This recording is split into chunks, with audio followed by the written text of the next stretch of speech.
Hello, this is Naveen. I have to give you important information regarding the RBA Grade B examination. Lot of newcomers and freshers are there in our channel who have just graduated and are not much aware of the educational qualification required to appear for the RBA Grade B examination.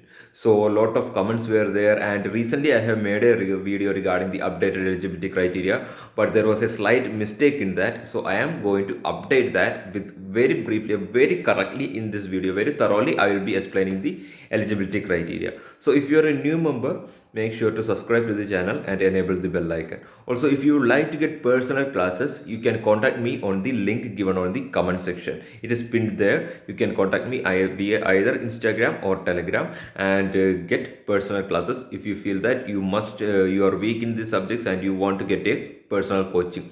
You can contact me. Online and offline classes are also available. So let's come directly to the points without much lagging.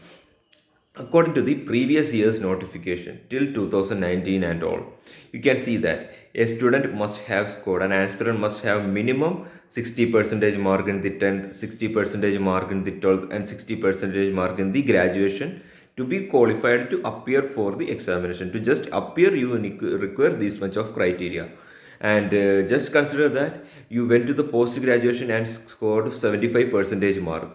Then also, if you do not have the minimum mark, just like you scored graduation only 45 percentage mark, and then you won't be eligible for the examination even if you scored post graduation the marks of 75 percentage. But the new criteria implemented in the previous year has made a big chance for the aspirants, and it has given a wider opportunity for the students who were not able to score 60 percentage. So I am going to explain that in details. So if you feel that any of your friend is ineligible by thinking like that, please share this video with them. It will be helpful for you. You are eligible if just consider that you are in the post graduation now, and you have got a minimum of you must score a minimum of 55 percentage mark. And if you feel that your graduation is only 40 percentage and you are eligible for the examination, your 10th and 12th criteria mark of minimum mark of 60 percentage is also removed by the RBI.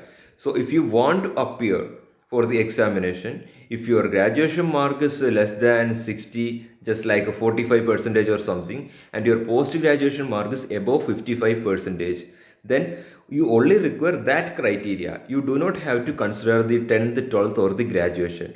Consider that you do not have the post graduation, but the 10th and 12th marks doesn't matter. What you require is minimum 60 percentage in the graduation. So either you must have the post graduation mark of 55 percentage and above, then you can eliminate all the other criterias. And if you don't have post graduation, you must have graduation of minimum 60 percentage mark to be eligible for the grade B examination. 10th and 12th criteria has been removed. So I hope that this is crystal clear for now for you. And this is one of the important thing regarding the grade B. So some people have messaged me personally in the WhatsApp, and I just told about the previous year criteria and all, because I was not conducting classes for the past 1 year. So before that only I was conducting the classes and was interested with this examination. But now since I have started again, I have to be updated with that section. So that's why sorry for that mistake in that video. So this is a correction video. Please share this video, and those who have asked me personally in WhatsApp, just contact me once more. If you are not clear, you can get all the ideas clear. So hope this information was helpful. Thank you. Then regarding one of the important thing, consider that you are having the post graduation degree of MBA. You are doing MBA, and there is one condition that it is mentioned in the notification. It must be either minimum 2 years duration, then only you will be eligible.